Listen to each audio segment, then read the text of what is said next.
Bright Life! Nagmamahal na talaga ang mga bilihin. And nowadays, yung 1,000 pesos natin, hindi na kaya ng 3 days. Kaya ang dami natin nakikita sa Facebook or sa ibang social media platforms na may 1,000 peso challenge sila na aabot ng 1 week. So, kaya naman tayo, kailangan nating i-make sure na sa panahon ngayon ay financially healthy tayo.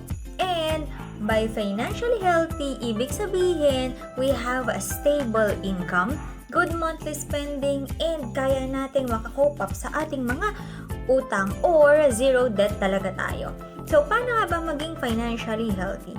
Number 1 is staying on a budget. Cut your costs and list down your spendings. For example, na mag-grocery tayo, kailangan meron tayong listahan bago pumunta doon and doon lang tayo mag-i-stick sa kung ano yung mga inilista natin at sa mga kailangan natin. Number 2, pay off your debt. So, dapat lagi nating binabayaran on time ang ating mga utang. Make sure na hindi tayo mabaon sa utang dahil debt snowball is real. Mahirap lalo na kung nangungutang tayo pambayad uli sa isa pang utang.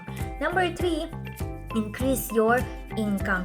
Pwede mong gawing sideline, kumuha ka ng sideline, magbenta ka, resell online, magtingin-tingin ka sa bahay nyo, ano ba yung mga bagay dyan na hindi na nagbibigay sa'yo ng joy, hindi na nag-i-spark ng beauty para sa'yo, pwede mo na itong i-benta or mag-resell ka.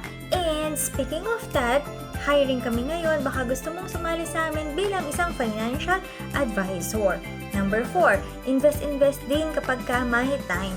Once you get your income, try to save and invest at least 10 to 15% of your salary if you can. And number 5, set up an emergency fund. You never know what will happen next. Kaya, dapat lagi tayong handa, especially in this kind of economy. Dapat laging handa. Follow my TikTok for more tips for saving and investing. Thank you so much!